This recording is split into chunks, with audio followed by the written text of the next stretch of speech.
It's the Opperman Report.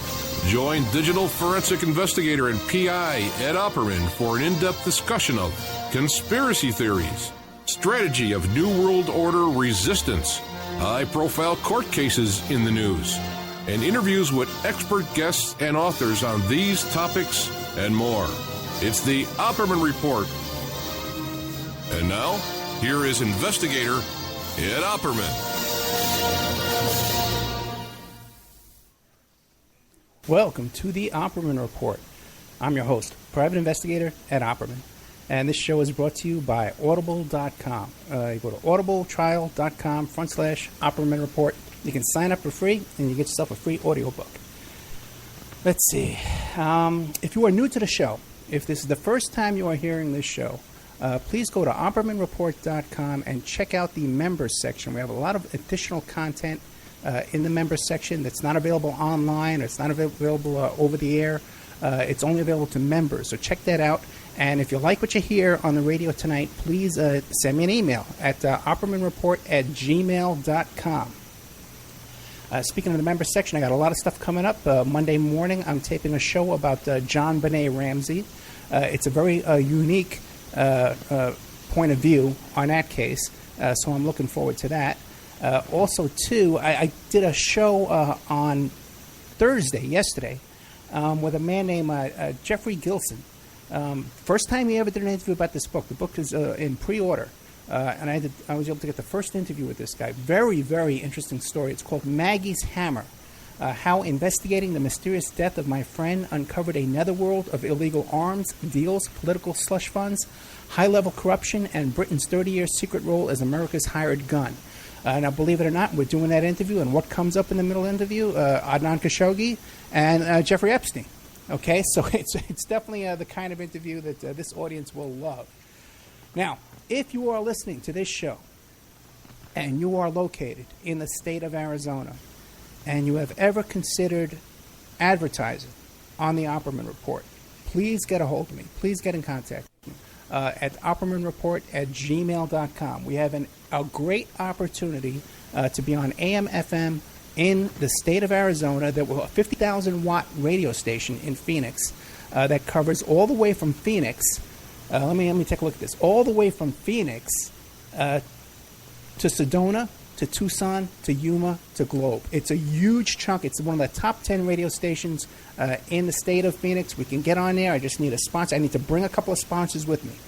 So if you want to get on board now, get on while the getting's good. Let's all get together and get down to Phoenix down there. Maybe I'll even move down there. Okay, tonight we got a great show. Great guy Tom Secker. His website is called spyculture.com. He also wrote a book called Secrets, Spies, and 7/7. Interesting guy. I was on his show. He has his own podcast. And I was checking out his website today. A lot of great stuff, all the same kind of stuff that our audience would love. His podcast, one is about Marilyn Monroe, the CIA memo, biggest ever FOIA release from Pentagon Entertainment and Liaison Officers. He did a whole expose on CIA and Hollywood. Great stuff. Tom, are you there? Yeah, it's great to be talking to you again. Yeah, you almost gave me a heart attack, man. I didn't think you were Sorry, man. Sorry. Yeah. Yeah. Well, that's okay. Now I feel better. Now I can relax. Yeah. No, you've definitely got a show tonight. Yeah, thank God, man. Okay, man. So tell us about yourself. Who is Tom Secker? Well, I mean, I've got into these sorts of research areas years and years ago when I was in my early 20s. I guess that's probably not that old. But yeah, I mean, I made 2 films about the London 7/7 bombings of 2005 in 2010 and 2011. Those films came out. Then I wrote the book Secret Spies and 7/7. While I was doing that, I was also running this website that I still have up. I just don't post there anymore. Investigatingtheterror.com, which was looking into not just the 7/7 case, but a bunch of other major terrorist events that were either suspected or probably were some kind of state-engineered or false flag terrorist attacks. And then once I finished the book and I was looking at other areas that I was wanting to move into, other things that I was wanting to get into and talk about and just devote some time to researching properly, that's when I hit upon the spy culture thing. I noticed this was an emerging field, this relationship between military and intelligence agencies and popular culture, entertainment, and that they were using these as propaganda. So I thought that was the next area for me to get into. So that's what I've been up to for the last few years, at least anyway. Well, how old are you now? 32. Yeah, you look young. Okay. So you've been working on this since your 20s. And it's like 1 o'clock in the morning over there right now, right? Yeah, give or take. Yeah. Okay, 106. Now, you're also somewhat of an authority on Operation Gladio. Well, some people would say that. Yeah, I guess so. I mean, I'm one of those people who looks at a lot of these sorts of operations where you're talking about not necessarily the intelligence services, but often people within the intelligence services being involved in covert networks and being involved in very, very disguised, deeply disguised operations so that people don't know who it is that's pulling the strings. And as a result, Gladio is one of those things that came up, absolutely. Even looking at it from just within my own country and within my own kind of lifetime, the so-called the Troubles, the so-called War on Terror in Northern Ireland, all of that, so much when I was in my teenage years, I guess, and into my 20s, you had a series of parliamentary investigations and other things into what was going on there. And so often it would trace back to agents of the state of one sort or another, whether they be military or intelligence or police special branch and so on. So, yeah, this is something that, even affected me quite close to home in a lot of respects, let alone, what the British government and the American government has done all over the globe. And yeah, Gladio is a big part of that. And I do make the argument in my Disinfo Wars podcast for BFP, for boilingfrogspost.com. I have made the argument that Northern Ireland was just an outgrowth of Gladio. It was another series of infiltrations and provocations of radicals and militants in order to create a war on terror, in order to create something to respond to, if you like. And what about like the RAF and the Baader Meinhof?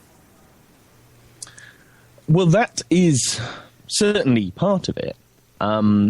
All across Western Europe, and I suppose even across quite a lot of Eastern Europe, certainly Turkey is part of this as well. Wherever you see these sorts of radical organizations gaining a significant foothold, either it's because the state has been supporting them, or it's because they've infiltrated them and seen that they're, rising in power and rising in influence, and therefore they infiltrate them and start to either direct them or misdirect them to their own ends. So, yeah, I'm not necessarily a specialist on Baader Meinhof, but in Turkey you have the Grey Wolves, and on the other side you have the PKK and the Kurds and all of that. In Italy you have the Red Brigades, and the flip side you have Ordine Nuovo and the other kind of neo-fascist terror gangs. It's a very widespread phenomenon, for sure. Yeah, so now, I acknowledge that there's always infiltration, but now, do you think it's on a scale, 50-50, do you think it's more infiltration or more control of these operations back in those days? Interesting question, Ed. Interesting question.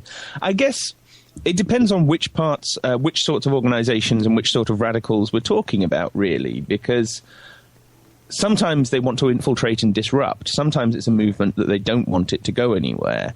Or it's, they're radicals who are usually, when the radicals are attacking the state itself, and in Europe that would typically be people on the left wing, those organizations tended to get infiltrated and they tried to destroy them. Right. They just tried to make sure that they didn't gain any kind of real foothold.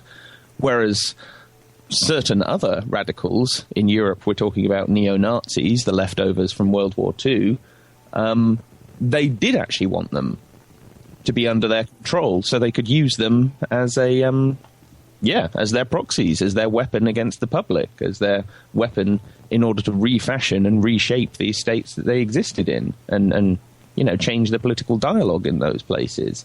So, There's a lot of both. That's all. Yeah, that's a bit of a cop-out answer, maybe, but I'd say there's a lot of both. It's not a cop-out at all, because once you start dipping your toe into these waters, there's so many conflicting agents and double agents and dupes, you know, and every kind of combination, informants, that you just spun around. You can't figure out what's going on, you know? It can be a very tricky one, because certainly figuring out who the agents are, that's not necessarily that difficult in a lot of cases. And some cases we just outright know, okay? But you also have this problem of, well, who are these agents really working for?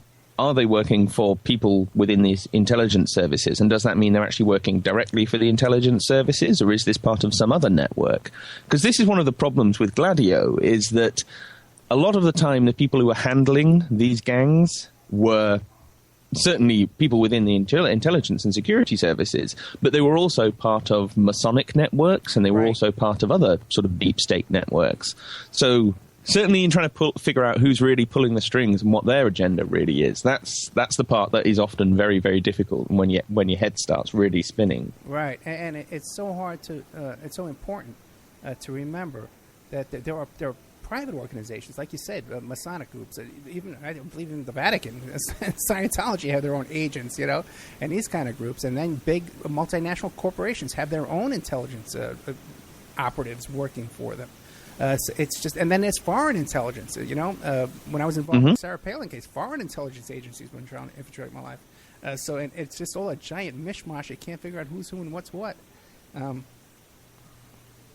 Well, and don't forget, Scientology not only have their own paramilitary wing, but also supposedly the biggest infiltration of the U.S. government in all history was done by Scientology. Wasn't the KGB, although, I mean, this is the thing. Some people would take that story about, what was it called, Operation Snow White, this big infiltration of various government institutions by Scientologists. A lot of people would look at that story and say, oh, that's supposedly the biggest infiltration. I get the impression that's probably not. But it was certainly a big one. And if a kind of weird Hollywood-based cult can do it, then who on earth else might be doing it? Yeah. Yeah, it was definitely a very ambitious operation, to say the least, you know.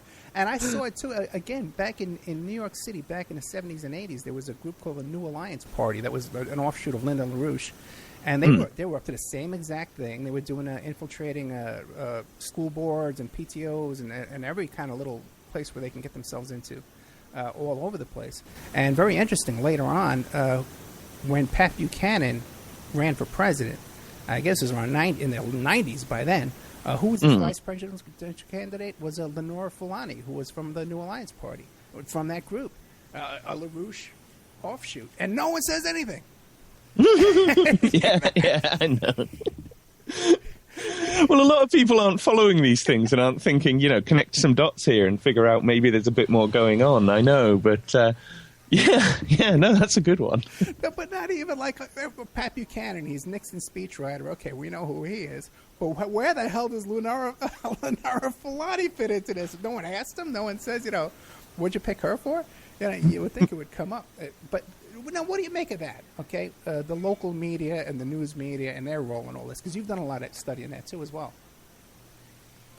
Well, it's a difficult one because, again, exactly who do these media belong to? Not just in the sense of, corporate, who owns them, but what kind of alliances and loyalties do they have? Because it really isn't like... I don't believe that after a major terrorist attack, you've got all of these different people in these different newsrooms knowing exactly what's really going on. Right. Because let's face it, even us, years and years, sometimes decades later, we can't figure out the exact details for ourselves, and we're really trying to. We're desperate to, when we have lots of time sometimes to devote to individual cases and try and figure things out. But I think in that, that rush to coverage that is typical of all news media organizations, there's a very dangerous dynamic that can be played on. It doesn't take that many people to seed a false story. And because so many news organizations are used to covering things without necessarily having to know whether or not they're true. They're covering something without necessarily even thinking we're going to be talking about this in a week's time. It's just forgotten in yesterday's news and blah, blah. So, like I say, in that dynamic, it's quite easy for the odd intelligence agent to just slip in there and say this or that. And in the case we're going to be talking about tonight, it's very curious that just before the World Trade Center bombing, 93 one, you did have this CIA panel on, what was it called, on increased openness or something. And if you read the paperwork from this, they admit they have agents in every major news organization across the country. And this is from the early 1990s.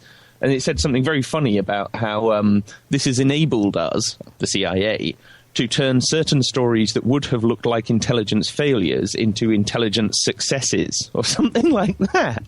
So they're clearly very, very much engaged in this. They're very, very much engaged in not only their own public image, but images of other events and people's perceptions of other events. And there is clearly a lot of people in the news media, without necessarily getting into names and individual examples, but simply the fact that the CIA are saying they have some kind of hook into every major news organization across the whole country, it's on a huge scale. It's just got to be. You know what I'm saying? I do know what you're saying. Yeah, there's got to be a ton of them that are on the payroll.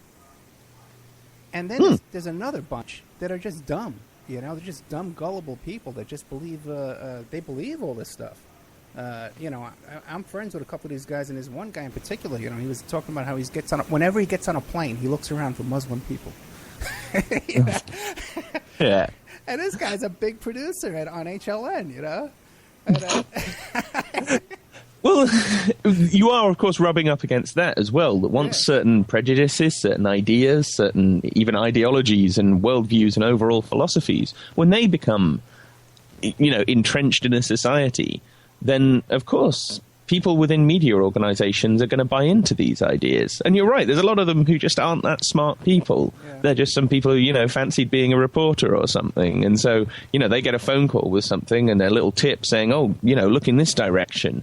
The fact that it might be from the CIA trying to throw them off the scent of something, they probably wouldn't even cross their mind, half of them. They don't even know who this person on the other end of the phone is. It might just be someone who calls them with a little tip every now and again. And that's all they know about them. But if the tips work out and if the people get drawn to their stories and everything's successful, then what do they care if it's true or not? It's not even really in their job description to care whether it's true or not. It clearly isn't because, so many of them don't. Yeah, the hairstyle is more important than the brains, the facts, Well, or the sincerity or integrity of the person involved. Yeah. So true. Okay, so tell us now, I invited you on the show to talk about the 93 World Trade Center bombing. So tell us, first of all, a lot of people are too young to even remember that bombing in 93. And again, too, I just realized, this show is going to be archived, 10 years from now. So tell us, what was the 93 bombing, the official story? Okay, the simple version is that a group of relatively young Islamic radicals took a truck bomb, put it in a rented Ryder truck, just like the Oklahoma City bombing, drove it into the underground parking lot, the underground parking garage at the World Trade Center, and blew it up. And they managed to destroy a surprising amount, in fact, of this underground parking garage, given that this is supposed to be one homemade truck bomb. But okay, they kill 6 people, they injure maybe about 1,000 more. So this was a relatively major attack. This was the first major terrorist attack of the post-Cold War period, if you like, or certainly in the Western world, certainly in America. So it helped to, I guess, establish this new war, the replacement for the Cold War. And it did certainly start the legislative process towards these insane counter-terror laws that we see now. That was something that wasn't necessarily on the table in 1992 as Bush was heading out of office. But, certainly after Oklahoma City, it was like, well, we've had 2 of them now. We've got to start legislating. We've got to start doing new things. So it all helped this whole process of building up the security state and building up the legal backing for the security state, which in some ways is the ever more worrying thing. You know what I mean? It's I don't think it will come as a surprise to most people that governments have been doing this for decades. Mass surveillance, infiltration, provocation, assassination, all of these things. But increasingly what we're seeing in the modern time is that they're actually putting this into law. They're actually saying we should be allowed to do this. This is a vital part of our society in protecting us. And the World Trade Center bombing was a huge part of that. It started to establish at least the whole Al-Qaeda Islamic terror narrative, but also that this is the new world. This is what happens now we're not fighting the Soviets anymore. We've now got an even more diffuse and impossible to see threat out there that we have to be seen to be responding to. So I do think it was a very important event in that respect. Sorry, I'm kind of getting a bit off track. It's a bit late. No, not at all. You're doing great. Now, even running up to the 93 bombing of the Trade Center, there was a bunch of other events too. Remember, there was the attack at the Vatican against the Pope. That is not one I'm all that familiar with. Yeah, they shot it. Beyond. Remember, now the Pope drives around in a Pope mobile. They put him in a plastic. Yeah, sure. The attempt on Pope John Paul II. I remember the incident. It's just not necessarily one I know all that much about at this late hour. It was the same suspects. It was the usual suspects, the same Muslim extremists. That they and it was bizarre too. If you ever looked at those old news footage. Because they caught like 7 or 8 guys and they rounded them up and they put them all in this big metal cage, kind of an old-fashioned barred cell where they were all in the same cell together, and the cameras were there and they were yelling at the cameras and just a whole bizarre. You should take a good look at that thing and see what happened back then. But even running up to 93 in New York City, there was the assassination of Meir Kahane, and then there was also the shooting of that yeshiva bus. Are you familiar with those two incidents? I'm certainly familiar with the Kahane assassination because that was, all of these events in terms of the Kahane assassination, the World Trade Center bombing, and this follow-up plot where you had a bunch of the same guys who were supposedly going to bomb all the bridges and tunnels in New York. This really elaborate, massive-scale terrorist plot that they never actually would have been able to carry out. But all of this came out of this one mosque, the Al-Qifa Refugee Center, the Al-Farouq Mosque in Brooklyn. And yeah, the Kahane assassination was carried out by this guy El Sayed Nozair, who was a young Egyptian man who was following the blind sheikh, who I'm sure we'll get into after the break, because I think we've got a break coming up. Yeah. This was almost like a precursor event, almost like a warning shot that something was up, that something was afoot, something troubling and dangerous was afoot in New York at that time. Yeah. The other case I have heard of, but again, it's not something I'm in any way a specialist in. The one of the yeshiva students in the bus going over the bridge. Yeah, take a look into that, because it always struck me that was a spontaneous attack. And that these guys were like in a cab or something, because a lot of these guys were cab drivers, were involved in this operation. I think even the guys who shot Kahane were cab drivers, and they made an escape in a cab. Are you familiar with that? Yeah. What's his name? Mahmoud Abu Halima was sat outside in a cab. Yeah, because he was a cab driver. He was supposed to be waiting for Nozair to come out, but got moved on by a cop or whatever. So when Nozair comes running out of this place having just shot Kahane and he's still got the gun in his hand, he's then like, oh, where's my getaway vehicle? He, I think he jumps into another cab, puts a gun to the guy's neck and tells him, drive. And the guy tells him, get the hell out of my cab. So he does, runs off down the street. I think he ends up getting shot by a postal worker or something like that. It was a complete mess of an assassination, apart from the fact that they actually managed to kill the guy. And Kahane himself's a very interesting and unpleasant, to be honest, character. I'm not saying he deserved to die by any means, but I'm just saying he wasn't a shining example of human kindness. He was a FBI informant back in the 70s, and at the same time was at least talking about, if not necessarily planning, all kinds of things like bombings against Soviet embassies and chemical warfare. These were the sorts of things he was talking about with his followers. And you do wonder what's going on there. Why? I guess I'm not saying he was necessarily allowed to be assassinated, but I get the impression certain people were glad that he was gone. I'll say that much. Yeah, I would agree with you with that as well. Have you ever looked into the Jewish Defense Organization, which was the rival group that was led by A.J. Weberman? Not really, no. I know about the JDL, but what's the deal with them? Oh, very interesting story. A.J. Weberman wrote the book Coup d'etat in America, which was a book into the JFK assassination, one of the first ones. It was a really good book. It was one of the first ones that focused on the three tramps. And just the reason why he was the head of the JDL. He was also a Yippie. He was part of the Yippies in New York City. And he lived across the street from Yippie headquarters. And it was a funny story, though, and why I bring it up is because his group was rival to the JDL. And one time, I forget the guy's name, and the PI Ramdam came over, one of the heads of the JDL, and Ramdam, the private investigator, came over to AJ's house to serve him with a subpoena. They were going to sue him in a lawsuit. So AJ had his apartment rigged that if you came into the lobby, he could lock the doors and shoot you with tear gas. Okay. He had a camera and everything. Okay. So... And also, the guy was part of the Yippies, so obviously, he must have had like a big stash of weed up there and all kinds of stuff. Who knows what he had? But the thing is there was a hostage standoff that went on like 24 hours with AJ upstairs and these guys down in the lobby. Every now and then, he's respraying them with the stuff. He's looking at him on the video and he's hitting the button, spraying them. And the cops are all outside. And wouldn't you know it, no one gets arrested. There's no arrest over the situation.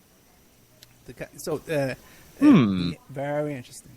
Yeah. Very interesting. What are you going to do, though? But and it's kind of funny, too, because later on, I knew AJ, back in those days. And later on, I ran into Ramdam at a PI convention, and I was tempted to say to him, hey, man, I know the guy that took you hostage. But I did not have it just didn't come up correctly in the conversation.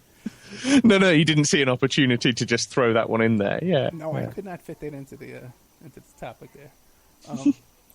So I guess we'll be getting into more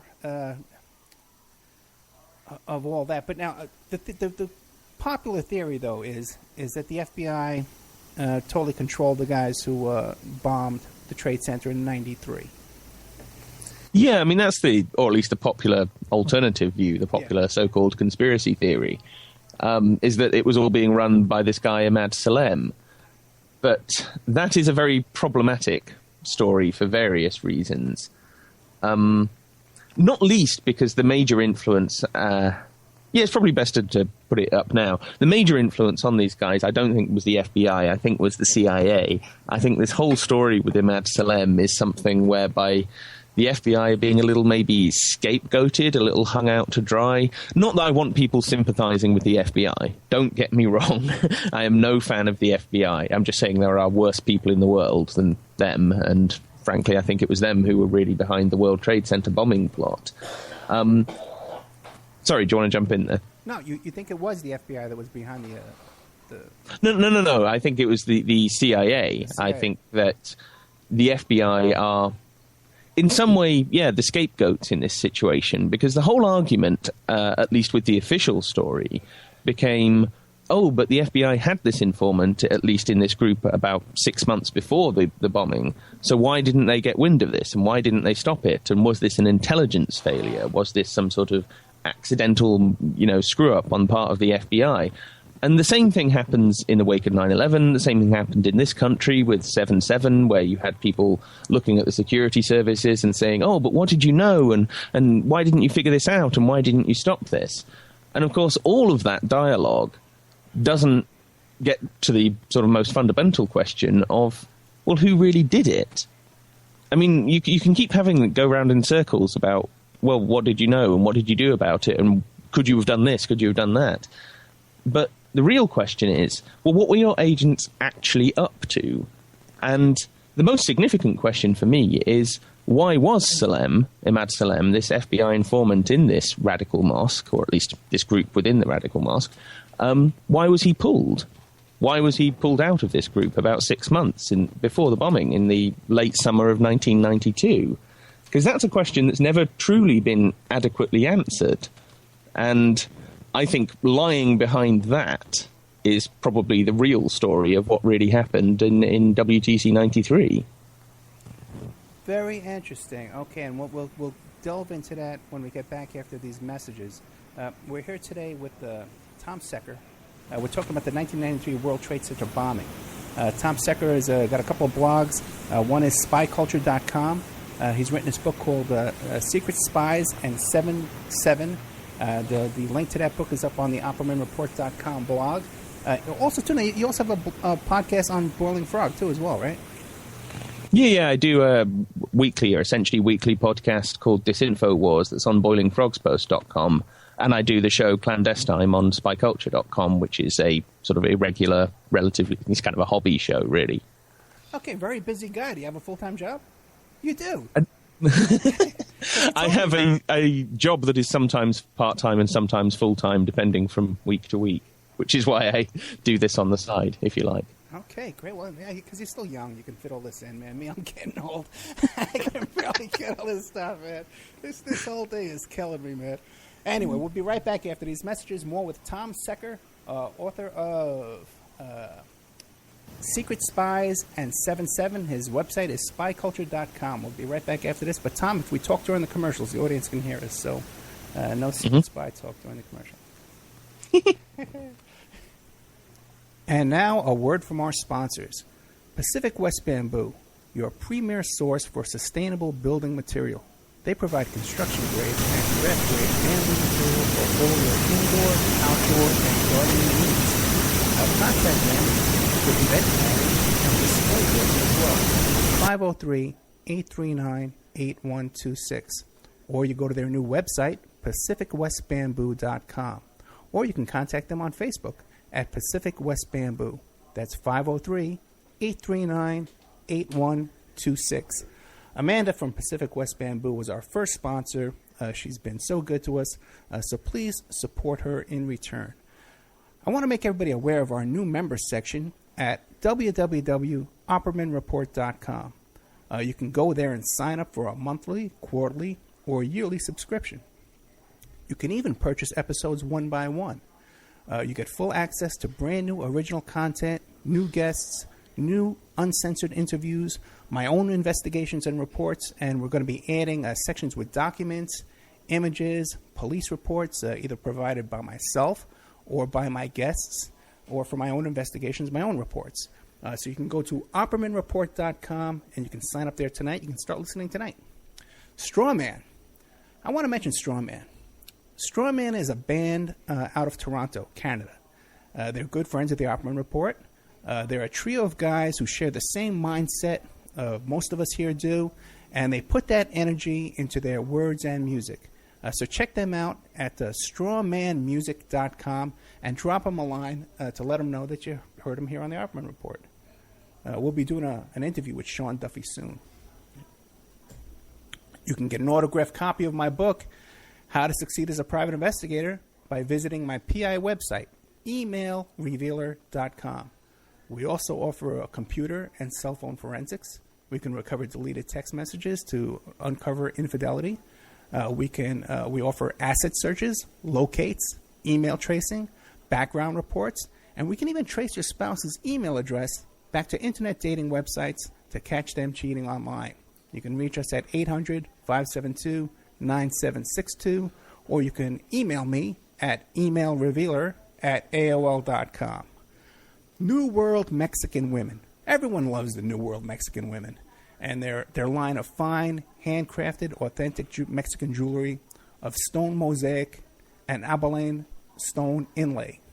In their first book, titled New World Mexican Women, available on lulu.com, they teach you how to make this jewelry, and they have a collection of love letters to their men from their hometown that have immigrated to the United States to find work.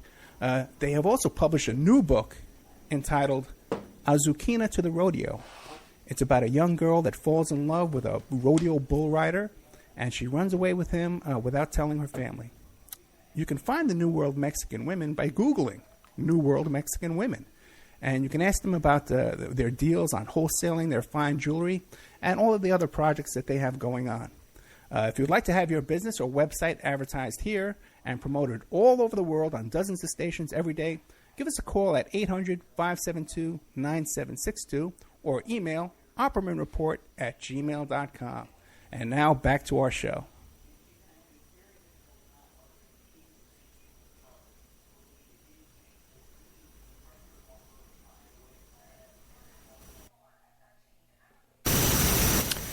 Welcome back to the Opperman Report. I'm your host, Private Investigator Ed Opperman.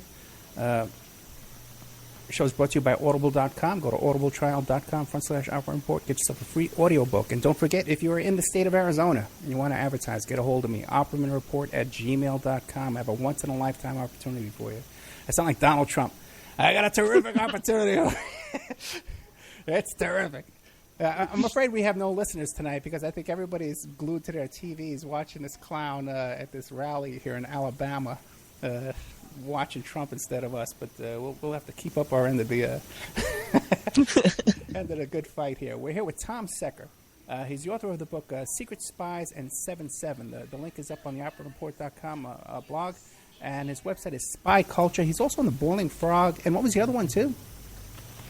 I also do a show called Clandestine on spyculture.com. Yeah, busy guy.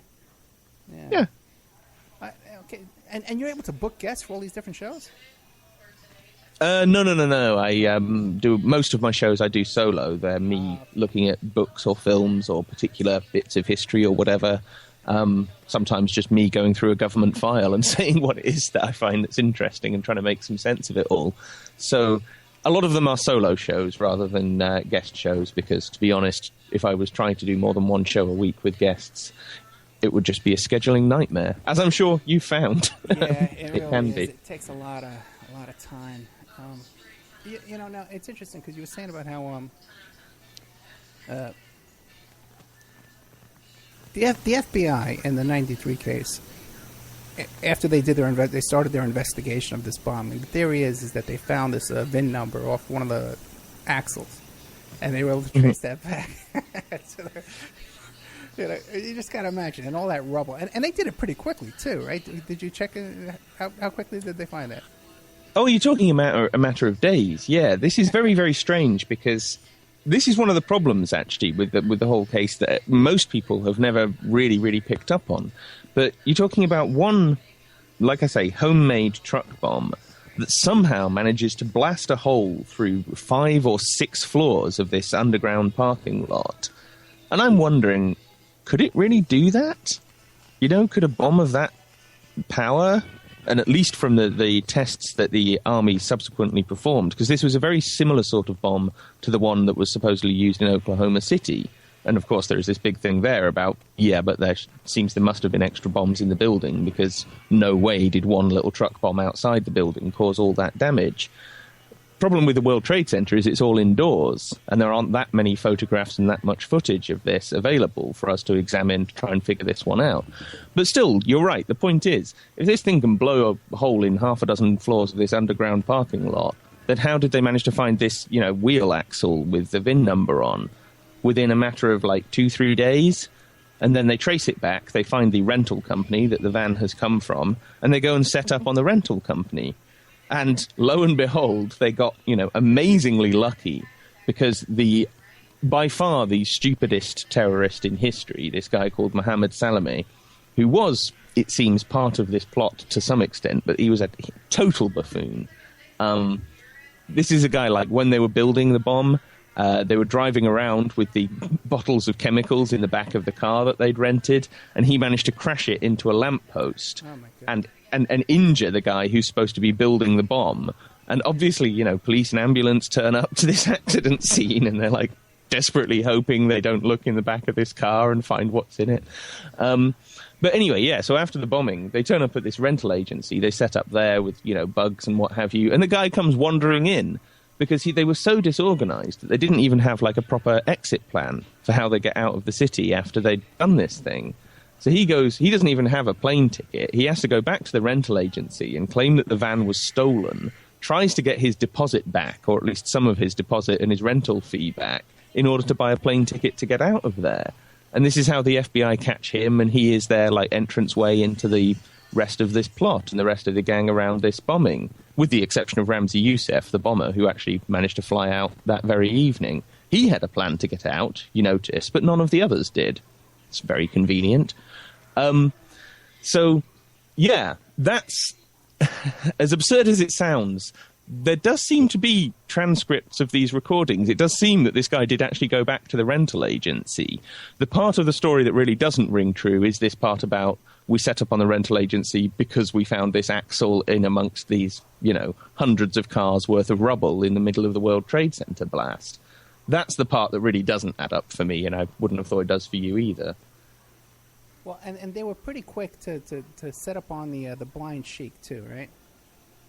Well, this is where the whole story gets much murkier and takes us somewhat away from the FBI, because this guy, the Blind Sheikh, Omar Abdel Rahman, known as the Blind Sheikh, he was a Egyptian radical Islamist cleric who was deeply, deeply involved in Operation Cyclone in the CIA's covert war in Afghanistan against the Soviets in the 1980s.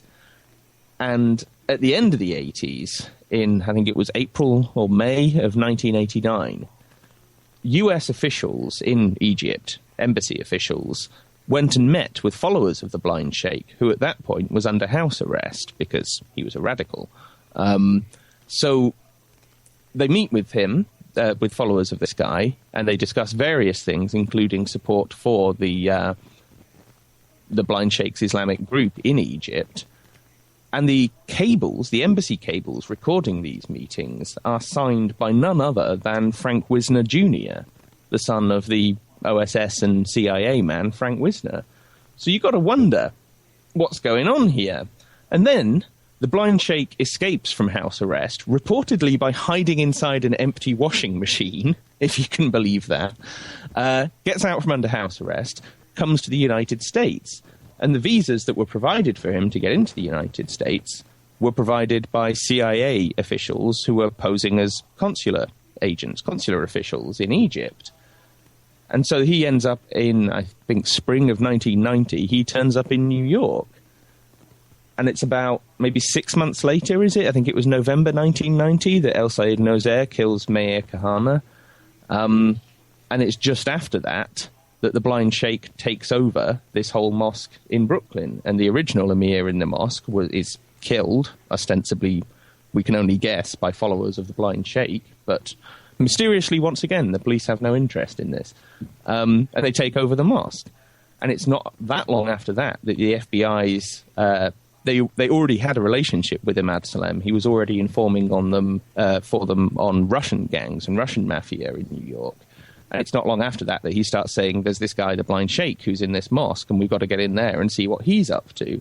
So, yeah, for a good maybe 2 years before the bombing, the FBI had this agent, this informant in there, monitoring what was going on, at least to some extent.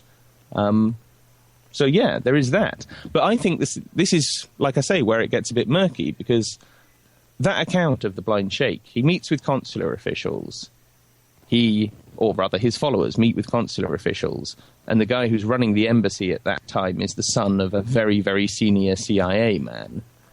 Then the Blind Sheikh gets into the US on a CIA-sponsored visa, and this is all happening at the end of Operation Cyclone. This is after the Soviets are withdrawing from Afghanistan, and the war is won as far as the CIA is concerned. So why would they be that concerned with getting the Blind Sheikh into the US, into New York, unless they had some other design for him, some other plan for him? And like I say, all of these events come out of this mosque and come out of this group of followers who are being inspired by the Blind Sheikh. So was he not a CIA asset? And in fact, was this not his role, his designed role, his desired role in all of this? No?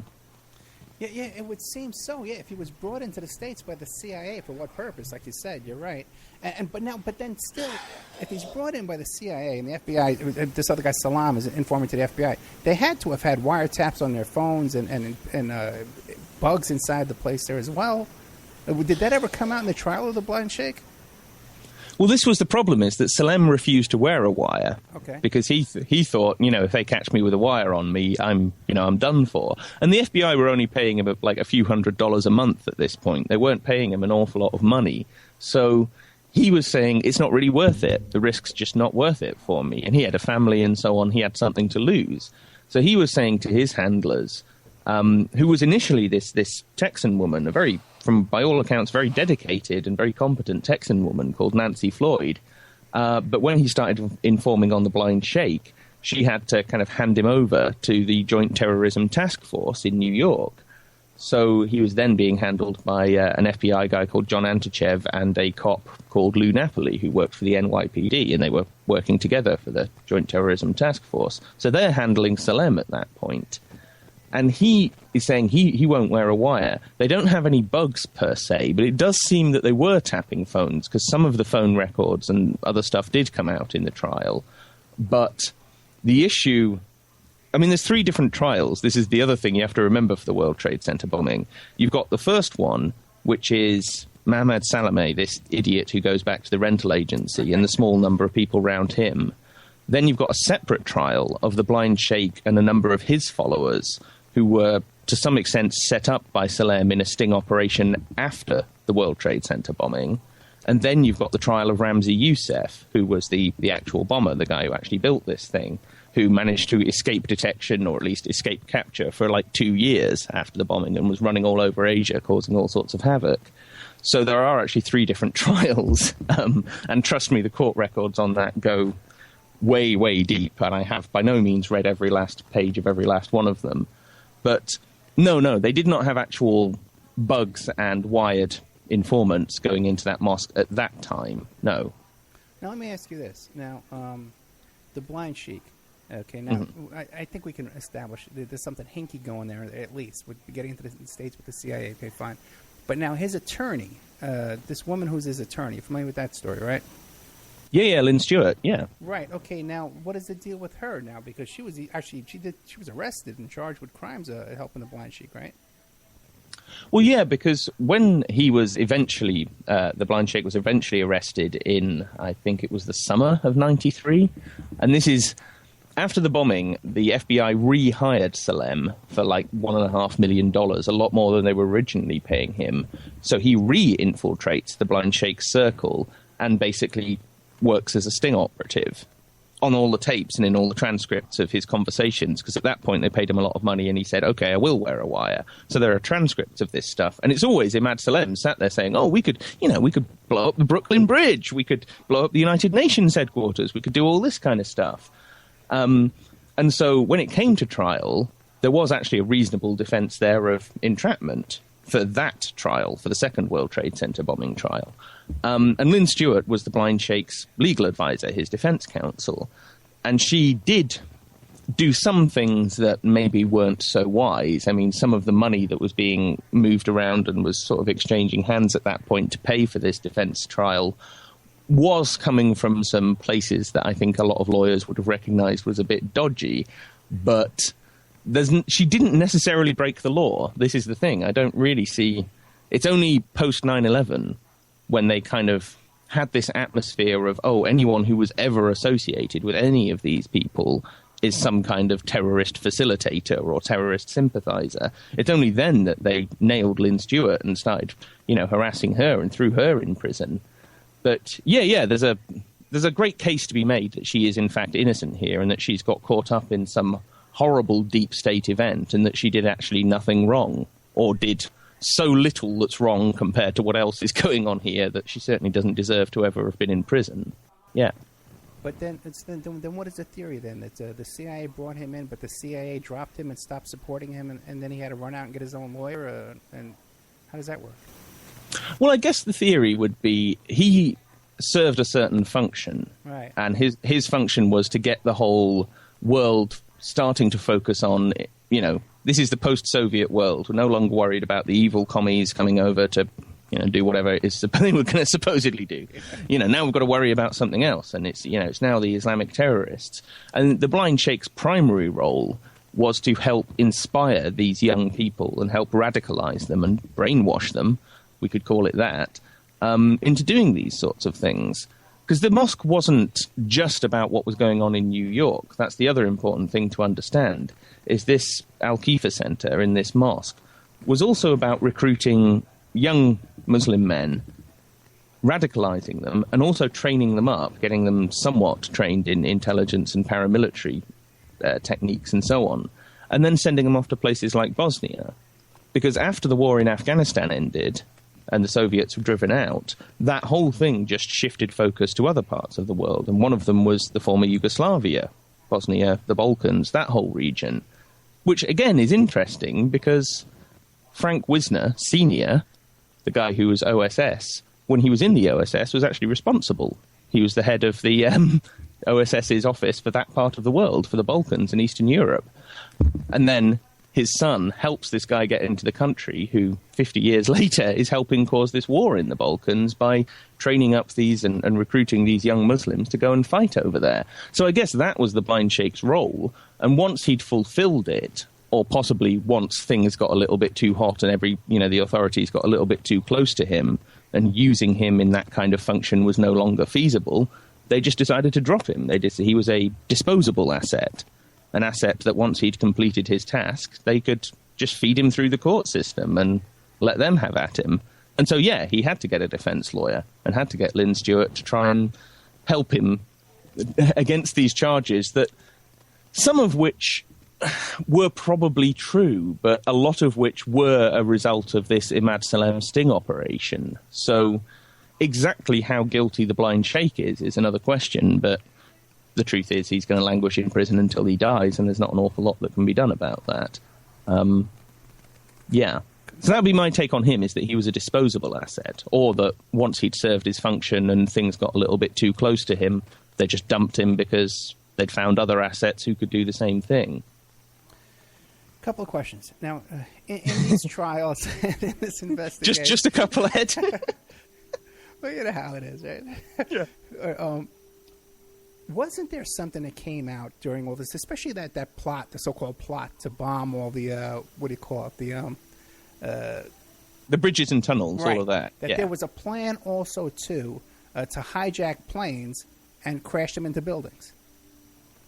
That is, that's part of a different plot. That is what Ramzi Youssef was up to. After he fled the United States, after the bombing, Ramzi Youssef was, like I say, trailing around Asia for a couple of years, getting involved with all kinds of seedy types and trying to do all kinds of different bombings. And he came up with this idea for blowing up 11 or 12 different trans-Pacific airliners to try and blow them all up simultaneously while they were in the air, this very, very ambitious bombing plot. And while he was developing that, he also came up with this idea for suicide hijackings. Not an original idea, necessarily, but he and his roommate, there are interrogations of both of them where they talked about this idea where they were going to hijack a plane and crash it into CIA headquarters, which, as horrible as that might have been, there's a little part of me that thinks, there's a little bit that thinks that might not have been so bad. But in all seriousness, yeah, Ramzi Youssef certainly was developing ideas for that kind of attack and that kind of hijacking and that kind of plot back in late 94, early 95. Now, what about that shooting that took place right in front of Langley, the exit to CIA headquarters right there on the highway? And was that involved with this group as well? Not as far as I know, but it has been hypothesized that it's got to somehow be connected. And that guy did sort of get away with it, at least for a few years, didn't he? As I remember, he just sort of drove up to the driveway up to go into Langley, got out his car, started firing a bunch of these vehicles, and then just jumped in his car and took off. And because the authorities didn't kind of catch up with him that afternoon, he jumped on a plane and got out the country. And it was several years later, wasn't it, before they actually eventually caught up with him? In fact, was that guy ever brought to ground and arrested? I'm not so sure. I don't know, but you know what? Just recently, there was a similar thing that went on in front of NSA headquarters in Maryland. You're familiar, and we don't know anything about what happened there, just that there's a car full of dead people. As far as we can tell, I don't know what's really going on with these events, whether there's more to them or not. I guess it's always possible that some nutter might get hold of a machine gun and go and decide to shoot up the entranceway to a government building. On the other hand, never make the news because they don't have a story ready to go. Well, maybe that's one of the signs, is that they didn't actually have a prepackaged story ready to sell people in the aftermath of this event. So maybe it actually wasn't them behind it, or I don't know. It's certainly odd, though. You're right that you have this event at NSA, and no one seems to really know what's going on and where the investigation is going and who did this. Yeah, nothing to see here. Caitlyn Jenner is getting arrested on PCH, for a car accident. But back to Bosnia for a second too, because a lot of people don't realize that you're right. We fighting on our side in Bosnia were these same Al Qaeda guys that later on supposedly were our enemies in Afghanistan. Yeah, it's a relatively seamless thing. I mean, just to take one simple example, one of the main figures in the Bosnian Mujahideen, which then became the Bosnian Muslim Army, the official army of the new country of Bosnia when that was created, one of the senior guys in the Bosnian Mujahideen was the brother of Ayman al-Zawahiri. And really? So there you have as direct a connection as you want.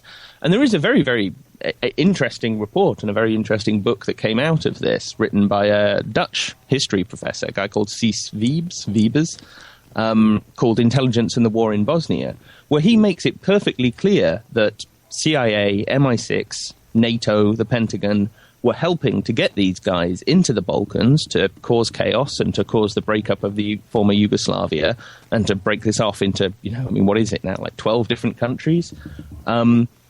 And that they were flying in arms and, organizing training camps. Basically, the same things that were going on in the 80s in Afghanistan were just transplanted onto Eastern Europe and into the Balkans in the early, mid-1990s. In fact, throughout the whole of the 1990s. Yeah. It always struck me, and I'll tell you why. Because I remember when the Clintons, they retired from the White House and they went to move to Connecticut. Or it was Westchester. I think it was Westchester. And it was a big local news stories about, okay, this is their new house, and this is their new neighbors, and this is their new neighborhood. And just down the street from the Clintons is a halfway house for Bosnian freedom fighters. And they went, yeah. And they went to the house and knocked on the door. Hey, you're happy to have Bill Clinton in your neighborhood? And you open up the doors. This was a house full of killers. You looked at these guys. These guys, man, had the look of death in their eyes, man, because they had just come off the battlefield, and just a house full of these guys right down the block from Clinton. I guess if he needed some guys in a hurry. Well, no, you're probably right, though. They probably spent the previous 2 years running around the mountains of Kosovo shooting at people. I mean, right. Yeah, some of these are very, battle-hardened people. They're no joke. No joke at all. I know we're laughing about it, but at the same time. Right, so yeah. Clinton had some guys in the pocket there if he needed them. Quite possibly, yeah. Because what always struck me, too, another one, too, you never hear too much about this, is Ronald Reagan. Ronald Reagan had a best friend who traveled with him all the time, and he was described as a Cambodian freedom fighter. Really? Yes, he had with him all the time a former Cambodian freedom fighter, and you hardly ever see this guy. I try and search for him now and then on the web to find some information about it.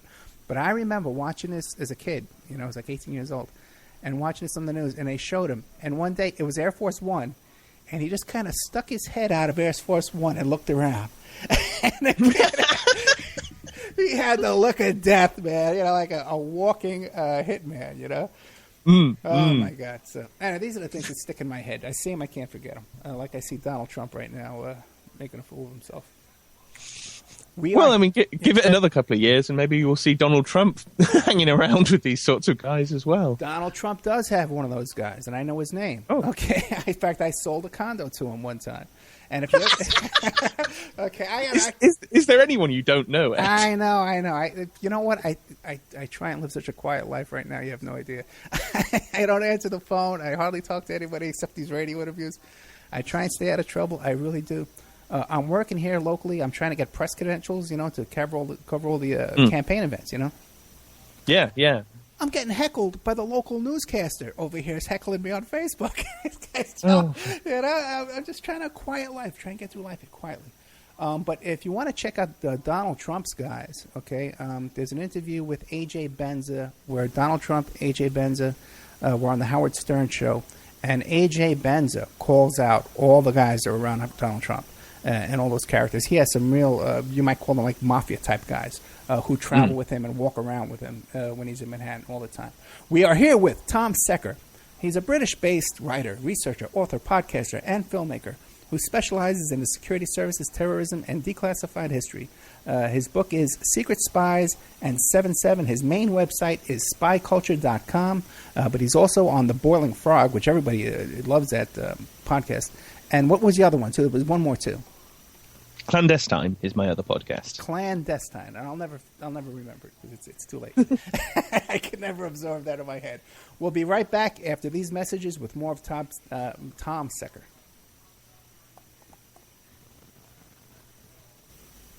And now a word from our sponsors.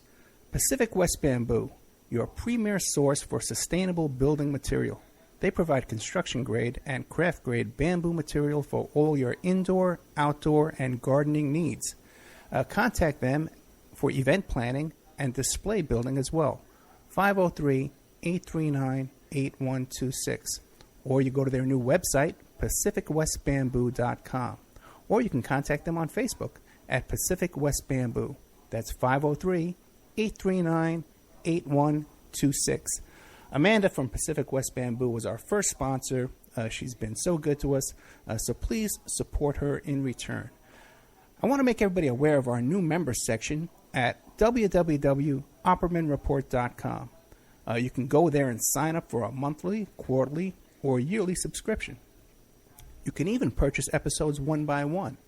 You get full access to brand new original content, new guests, new uncensored interviews, my own investigations and reports, and we're going to be adding sections with documents, images, police reports, either provided by myself or by my guests, or for my own investigations, my own reports. So you can go to oppermanreport.com and you can sign up there tonight. You can start listening tonight. Strawman. I want to mention Strawman. Strawman is a band out of Toronto, Canada. They're good friends of the Opperman Report. They're a trio of guys who share the same mindset most of us here do, and they put that energy into their words and music. So check them out at strawmanmusic.com and drop them a line to let them know that you heard them here on the Opperman Report. We'll be doing an interview with Sean Duffy soon. You can get an autographed copy of my book, How to Succeed as a Private Investigator, by visiting my PI website, emailrevealer.com. We also offer a computer and cell phone forensics. We can recover deleted text messages to uncover infidelity. We offer asset searches, locates, email tracing, background reports, and we can even trace your spouse's email address back to internet dating websites to catch them cheating online. You can reach us at 800-572-9762, or you can email me at emailrevealer@aol.com. New World Mexican Women. Everyone loves the New World Mexican Women, and their line of fine, handcrafted, authentic Mexican jewelry of stone mosaic and abalone stone inlay. In their first book, titled New World Mexican Women, available on lulu.com, they teach you how to make this jewelry, and they have a collection of love letters to their men from their hometown that have immigrated to the United States to find work. They have also published a new book entitled Azuquina to the Rodeo. It's about a young girl that falls in love with a rodeo bull rider, and she runs away with him without telling her family. You can find the New World Mexican Women by Googling New World Mexican Women. And you can ask them about their deals on wholesaling their fine jewelry and all of the other projects that they have going on. If you'd like to have your business or website advertised here and promoted all over the world on dozens of stations every day, give us a call at 800-572-9762 or email oppermanreport@gmail.com. And now back to our show.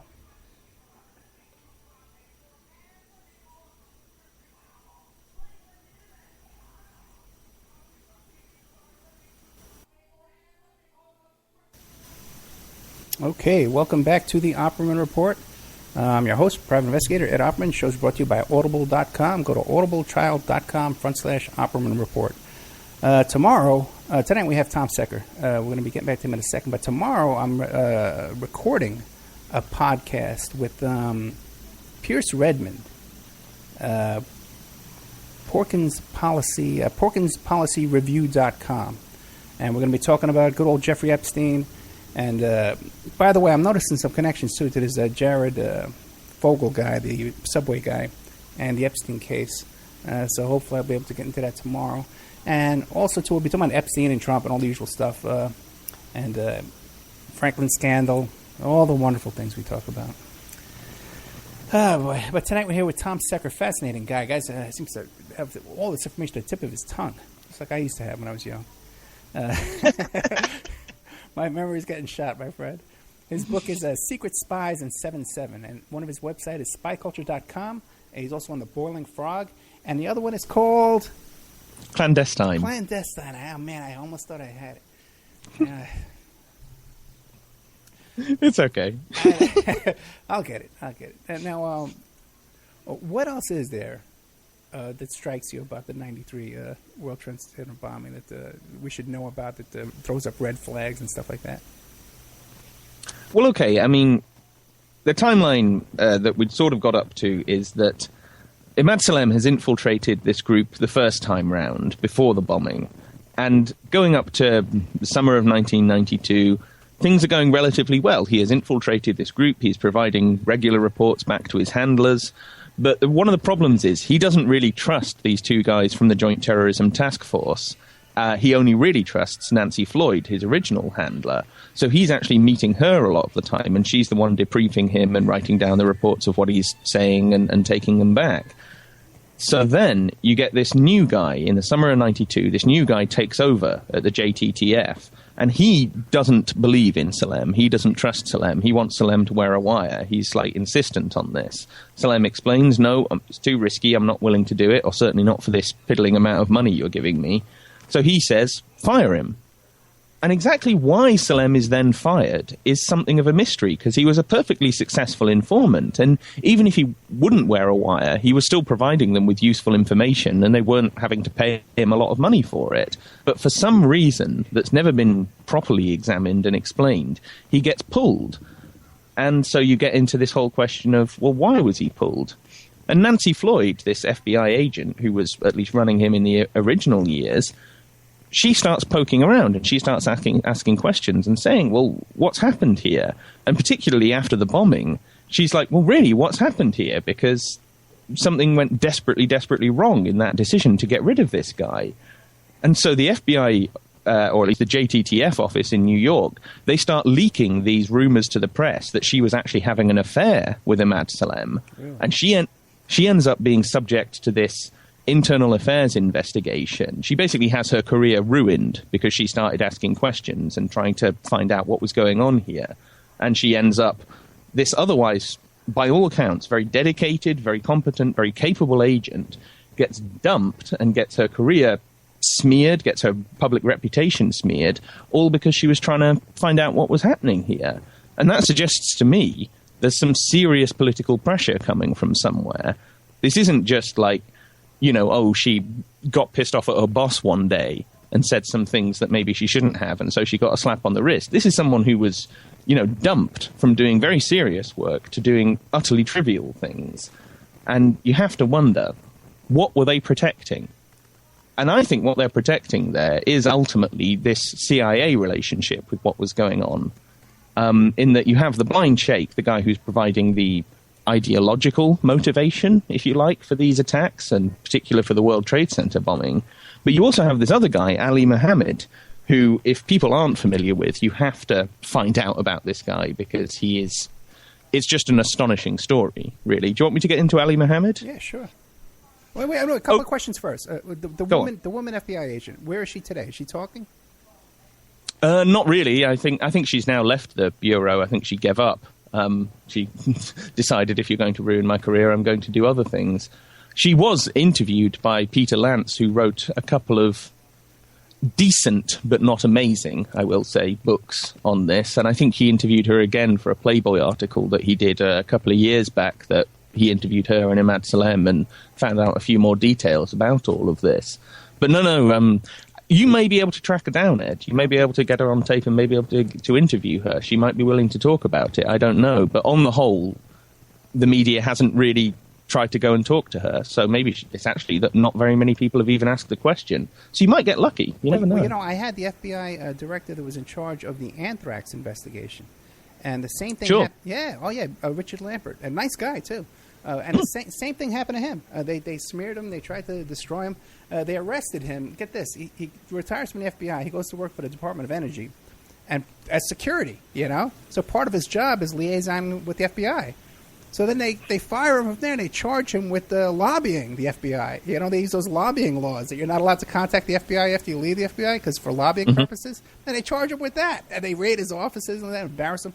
But he has a big lawsuit right now, and I'm pretty confident he's going to win that. Now, Salam, where's Salam today? Well, he's gone very, very quiet. Like I say, Peter Lance did manage to... I don't think he tracked him down. I think Salam contacted him. To be honest, as I understood it from when I read that article, it's that Salem actually reached out to him and said, you've been writing books on this and looking into this case, and so he kind of offered him an exclusive. But I think he's still knocking around in New York somewhere. Again, it is possible, potentially, to track some of these people down and talk to them. I don't know how willing they would be, but it's a possibility. Yeah, you can always try. It doesn't hurt. Yeah. And so go ahead. Well, should I get into this guy, Ali Mohammed? Because he really is also at the crux of all of this, skulking in the shadows, yeah, sure. I feel. And if it's a funny story, sure, go ahead. Well, okay. This guy is just at the center of everything that's going on throughout this period. He was a Egyptian army officer, like Salem was, and it was his army unit who assassinated Anwar Sadat, the Egyptian president. But at the time that was going on, Ali Mohammed was actually in the United States on some kind of officer exchange program. And from several different sources, it was at that point that he was actually recruited by the CIA. And bear in mind, this is like back in 81, I think, that Sadat was assassinated. Right. So then he goes back to Egypt, and after Sadat is out of the way, Hosni Mubarak, of course, comes to power, and he starts cracking down on the Islamists and cracking down on random Muslims as well. And people like Ali Mohammed are thrown out of the Egyptian military and intelligence. So he's without a job. He then goes to the embassy in Cairo, the US embassy in Cairo, and offers himself and says, I want to work for the CIA. So the CIA recruit him. This is maybe 83 by this point. Send him to a mosque in Hamburg, Frankfurt, somewhere in Germany in any case. He goes and infiltrates this mosque, but for some reason tells them that he's working for the CIA. This gets back to the agency, so they supposedly at that point fire him and want nothing more to do with him. But the problem is, a few months later, like the blind sheikh, he ends up getting into the US on a CIA-sponsored visa. And this is in the mid-'80s, so this is right slap bang in the middle of Operation Cyclone and the war in Afghanistan, where the CIA are supporting people like Ali Mohammed to fight the Soviets. So obviously the reason why they're giving him a visa at that point is because they thought he was still useful to them. Okay. Should I? Yeah. So he arrives in the US, sets up in California. He gets married within a matter of weeks to a woman that he met on the plane. Believe it or not. He then joins the US military and gets posted to Fort Bragg, where the Army's Special Forces train. Now, what are the chances of this guy who's supposed to be on a CIA terrorism watch list getting into the military and getting posted to Fort Bragg? Very, very strange. He's there for 3 years. During this time, he's doing all sorts of crazy stuff. He even ran like an in-house talk show on geopolitics and Islam and religion and all of these different things. And there are a few little clips that you can see from this. And it is hilarious that you've got this guy who's clearly some kind of, I don't know, on the one hand, a radical Islamist, but on the other hand, he's working for CIA, military intelligence, something. And he's sat there in front of this, terrible blue backdrop, ranting on about the Middle East and about how the US doesn't understand the Middle East and doesn't understand Islam, and that this is what they need to grasp in order to really get, understand the world. So that takes him through to about 89. He then leaves the military, but remains in the US military reserve for a further 5 years. And throughout this whole period, he is also training people at this mosque in Brooklyn, initially so they can go off and fight in Afghanistan, but then when the Afghan thing folds and sort of winds up, He then stays on at this mosque and he starts training the people who are being sent off to Bosnia and so on. And he's the one who's actually providing the intelligence training, the paramilitary training, the weapons training. He's the one who's taking these people who've been radicalized by the one CIA asset, the blind sheikh. He is potentially another CIA asset who's taking these wild-eyed, guys who've been filled with this mumbo-jumbo about how they've got to go and do this stuff, and he's actually turning them into people who can actually be killers. He's providing a very crucial role in all of this. And not only is he training all of these guys in Brooklyn, there is a distinct possibility he also trained Ramzi Youssef, who is the guy who gets called in at the end of 1992 to become the bomb maker. So, if that's true, he trained the entire World Trade Center bombing gang, every single one of them. And so if you've got, on the one hand, a CIA asset inspiring and ideologically brainwashing them, and on the other hand, you've got a guy who's training them and turning them into killers, then doesn't this start to look like some kind of deliberate CIA operation, rather than something that happens by accident? These aren't assets who went rogue and, just decided one day to go off and do this. This is something planned by at least some people within the agency, would be my guess. And like so many times, like this happens so many times, after the bombing, Ali Mohammed is never arrested. As far as we know, he's never even interrogated. However, he does subsequently become a part-time FBI informant on a relatively low level, but on top of having worked for the CIA and been in the Special Forces, it's like, oh, well, go for the trifecta, might as well work for the FBI as well. He is never... They tried to get him as the witness in the Blind Sheikh's trial. The Blind Sheikh, not the Blind Sheikh's lawyer, Nozer's lawyer, tried to get Ali Mohammed as a defense witness to say, oh yeah, this was going on there, and evidently this must have been part of some government operation. I've actually exchanged emails with that lawyer, and he said, yeah, this was the defense we were trying to get, was that Ali Mohammed was on some kind of government operation. He was still working for the government in some in some function, some way at that time. And so we were going to try and say that everything that was going on at that mosque was in some way the result of this, and therefore that was going to constitute part of their defense. And they tried to find Ali Mohammed. This is in 94, 95. Couldn't find him anywhere. But the the prosecution at the trial, which was being run by this very, very unpleasant Department of Justice prosecutor named Patrick Fitzgerald, who I'm sure you're familiar with, because he turns up everywhere. He admitted, we know where Ali Mohammed is, but we won't tell you. Oh. He actually admitted this at the trial. He was like almost mocking them, saying, oh, well, we can get hold of him, but we're not going to tell you where he is because we don't want him to come as a defense witness. Ali Mohammed actually receives a witness subpoena calling him to this trial. He asks Patrick Fitzgerald what to do about this, and it seems that Patrick Fitzgerald told him not to turn up, because he never turned up. He never responded to the witness subpoena. So he's, off in the wind somewhere at that time. He then puts together the cell, or the two cells, that carried out the African embassy bombings in 98 in Tanzania and in Kenya. Okay. Meanwhile, he's training bin Laden's bodyguards. He's helping Zawahiri travel around the world. He's deeply involved in the whole development of Al-Qaeda in the 1990s in every significant way. And like I say, at the same time, this is a guy who was at least recruited by the CIA in the 80s, was in the Special Forces, and then became an FBI informant. So he's a wonderful, mystical story that I have a feeling if we ever found out the truth about, we'd understand an awful lot more about what was really going on in all of these events. That's amazing. And he was also kept, in close comfort by the prosecutor. But which trial was that, though, you're telling me about, that you contacted the lawyer? That was the Blind Sheikh's trial? Which one? That was the second trial, the Blind Sheikh's trial, yeah. Really? Okay. So their defense was going to be, I was going to ask you about this, so their defense was going to be, hey, this whole thing was a CIA operation. Well, not necessarily a CIA thing, but they had the Blind Sheikh's defense was primarily focused on Salem and trying to say that Salem set this up and that this was an FBI sting operation. But the thing is, Nozair, who'd already been on trial for killing Kahana, but in that trial he'd actually been found innocent of murder somehow. Not guilty of murder, but he'd been imprisoned on gun charges because he was running around firing this gun in New York.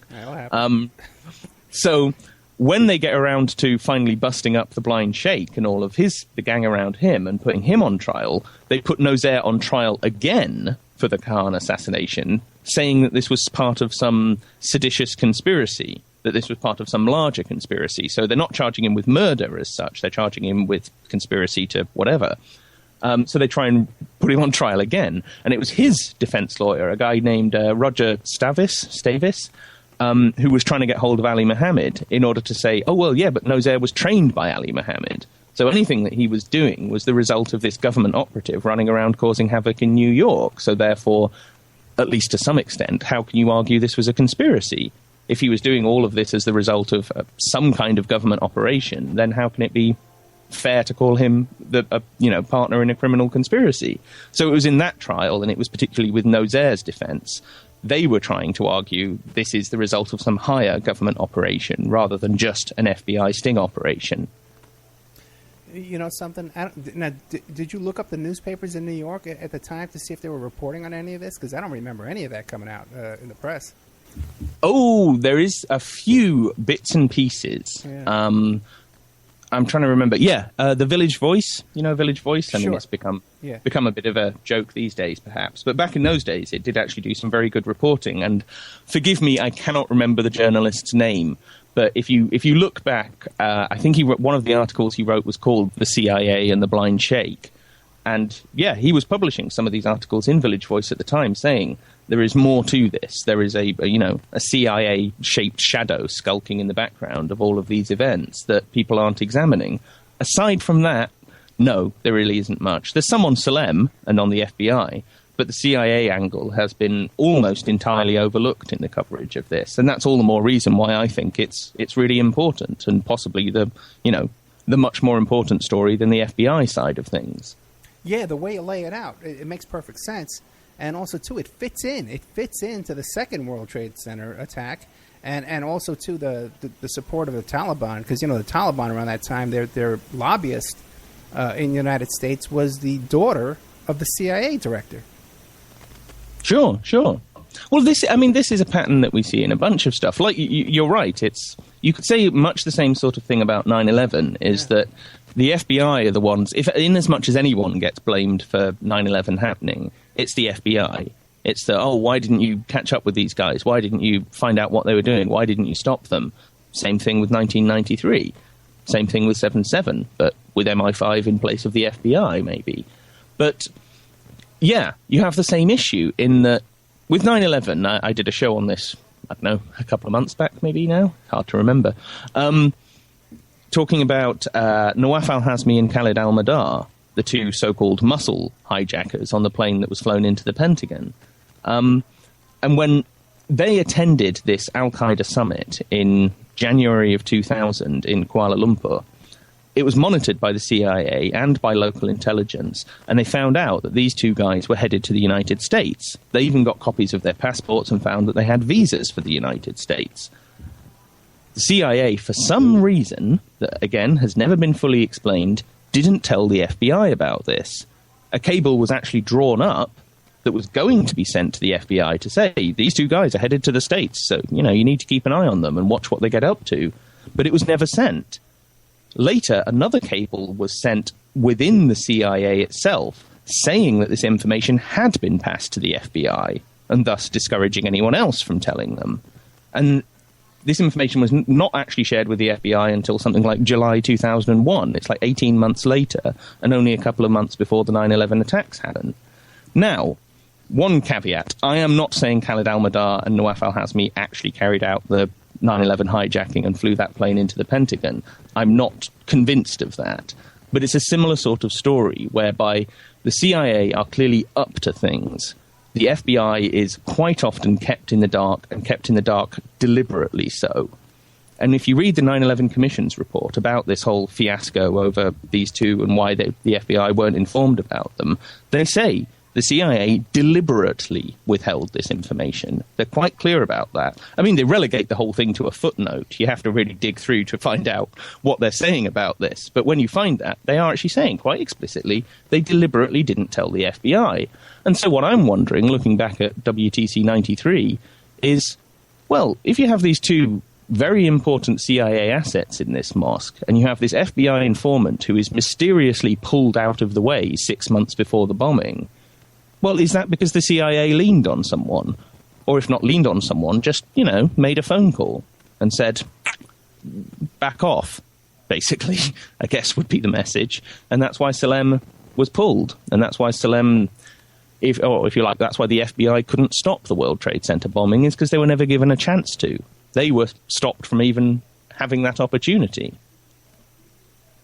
Very interesting. And it was in Building Number 7. That's where they had the Joint Terrorism Task Force headquarters. I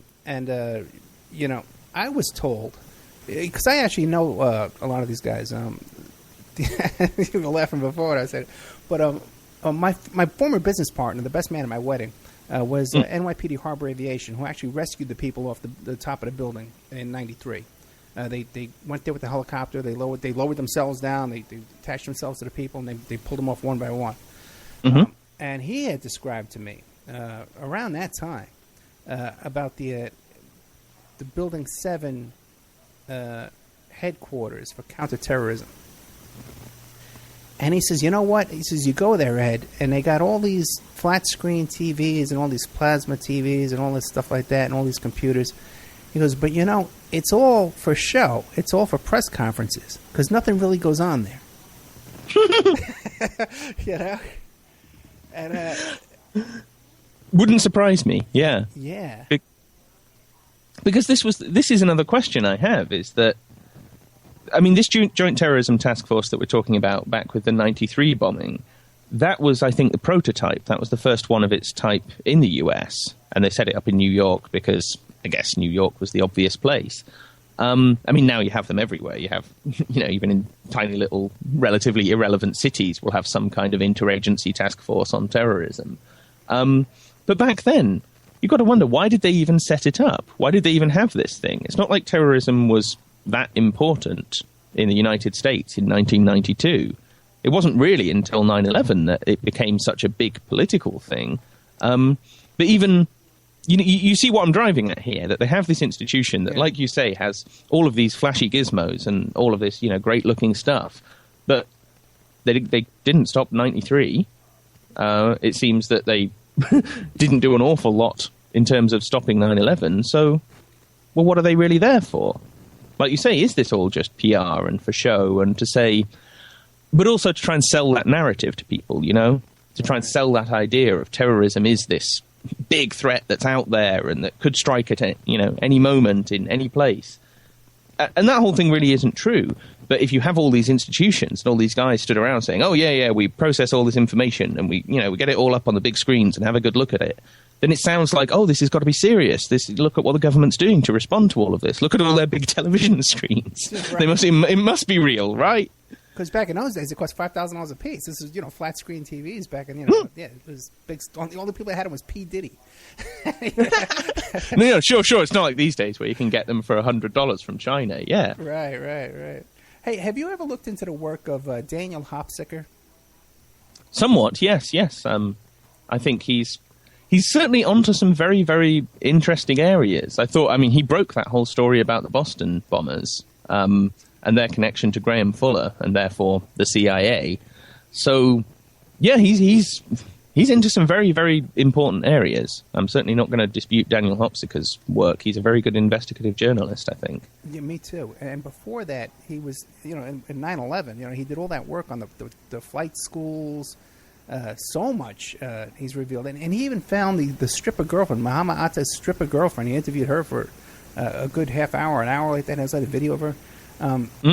Yeah, and it's the same kind of thing. These cast of characters just kind of wandering around. They got money. Who are they? Sometimes they're at bars and they're with strippers. The next time they're Muslim fanatics. Well, you got to wonder about that, haven't you? When you think, okay, so these guys were involved with Huffman Aviation, who by all means are, all accounts, are some kind of CIA front company. People with either those people or people using those identities are staying on military bases, but they're also hanging around with strippers and taking cocaine. These people sound a lot more like James Bond than they sound like, Islamic terrorists, don't they? They sound a lot more like government agents of some description. Yeah, and bizarre stories. They're carrying a big trunk full of gold up a stairs in some apartment. You know, like Krugerrands and a pistol. Yeah. Yeah, like they can't get this stuff more organized than they have it. Anyway, we better take a commercial break now. We're with Tom Secker, great guest, man. I love this kind of information, and I love how you're so thorough and you know all the details. You go back and you look up the court documents. I really appreciate that kind of work. Tom Secker, Clandestine is one of his websites. Another one is spyculture.com. His book is Secret Spies and 7/7. That's on my Opperman Report blogspot.com. You can find it there. And he has also a couple podcasts. He has one on Boiling Frog and one on Clandestine. And I think there's even some podcasts on spy culture as well. So we'll be right back after these messages with more with our guest. And now a word from our sponsors. Pacific West Bamboo, your premier source for sustainable building material. They provide construction-grade and craft-grade bamboo material for all your indoor, outdoor, and gardening needs. Contact them for event planning and display building as well. 503-839-8126. Or you go to their new website, pacificwestbamboo.com. Or you can contact them on Facebook at Pacific West Bamboo. That's 503-839-8126. Amanda from Pacific West Bamboo was our first sponsor.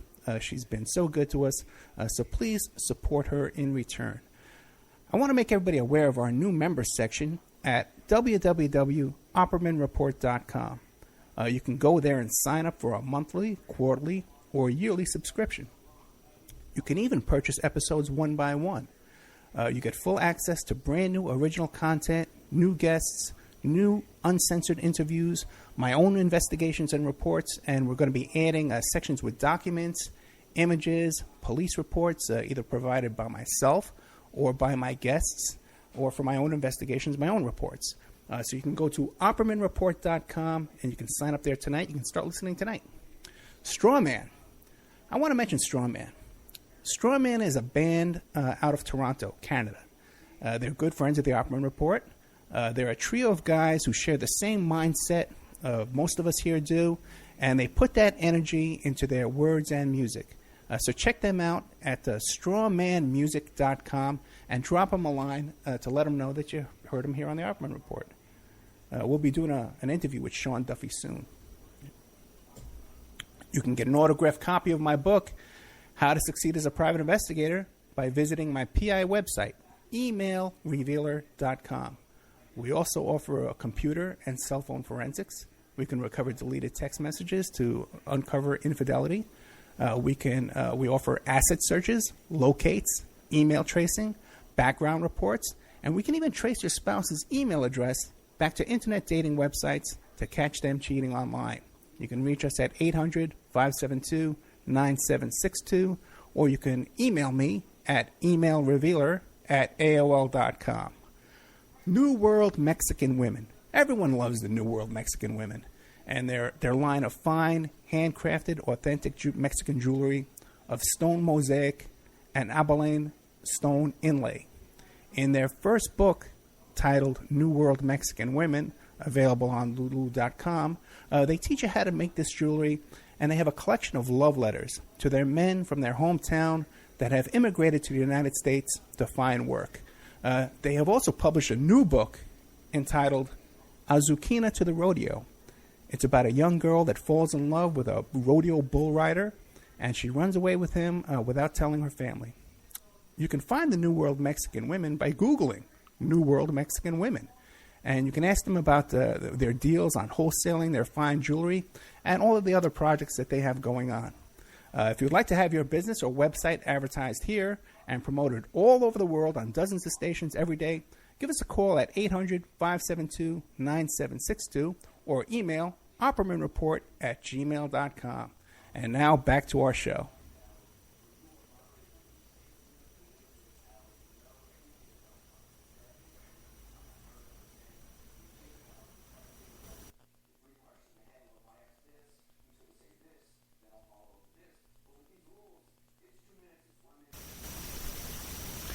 Okay, welcome back to the Opperman Report. I'm your host, private investigator Ed Opperman. Show's brought to you by Audible.com. Go to audibletrial.com/Opperman Report. Sign up for free, get yourself a free audiobook. Also, too, guys, got a big opportunity to get the show carried on a top 10 AM/FM station in the state of Arizona. It'll cover like 5 million people alone. It reaches the potential audience we can be covering there. It's one of the top 10 stations over there. I just got to bring with me some sponsors. So if you've ever wanted to advertise, this is the absolute time to get in now on the ground floor and take us to this next level. I'm going to be getting these press credentials here to heckle these, to ask questions at these press conferences. Oh man, maybe I'll bring Tom with me. We'll go down there. We'll go down to the Trump convention. We got Tom Secker. We're talking about the 1993 World Trade Center bombing. He's the author of these books here. This book, Secret Spies and 7/7. His main website is spyculture.com, but he's also on the Boiling Frog and another website called Clandestine. Before we get, I'd like to talk about your book a little bit, but before we get to that, is there anything left over we need to know about 93? Well, I suppose, part of the aftermath of this is that there were, aside from Nancy Floyd getting her career ruined, there were a bunch of Office of Inspector General investigations into all of this, because you had one from the State Department on why the blind sheikh was given these visas in the first place. You have one from the CIA, which hasn't in any way been made publicly available. And you have one from the Department of Justice, who were looking into the forensic side of this investigation, which they screwed up completely. Just briefly, the CIA one was kind of, a little bit of it was leaked, I think, to the Boston Globe. And it's kind of, it sort of fudged the whole thing. It turned it into this whole, this was accidental, this was blowback, because we'd given these people some support back in the 80s, this came back on us, and whoops-a-daisy, and maybe we won't do that again. And that's essentially the narrative that the CIA kind of leaked to the Boston Globe as I would guess, to throw them off the scent.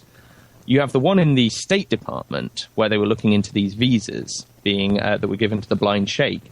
And basically what that concluded was, we can't decide whether or not it was right to give these visas to the blind sheikh, because we never got to look at the files from Cairo from when they were making the decision. So clearly the State Department went to their own embassy in Cairo, asked them for these files and these discussions, and, why were these visas given? And they said, oh, no, you can't see them. Once again, that sounds like the CIA have nixed that investigation. You also have the one from the Department of Justice, because the guy who testified in all of these World Trade Center bombing trials, no, sorry, just the first two, the guy, the explosives forensics guy, made a complete pig's ear of this, and from his own account, he basically wandered around the bomb site and thought up what he thought might have been used to do this bombing. He didn't actually rely on, chemical samples. He didn't actually rely on proper forensic methods for determining, the residues and what have you, and also the blast force and things like that. You can measure all of this stuff and say, it was probably this explosive and approximately this much was used. He didn't do that. He just sort of wandered around and made up his own mind. And obviously this didn't go down too well when it came out that actually this is the so-called expertise that this guy was basing his judgment on.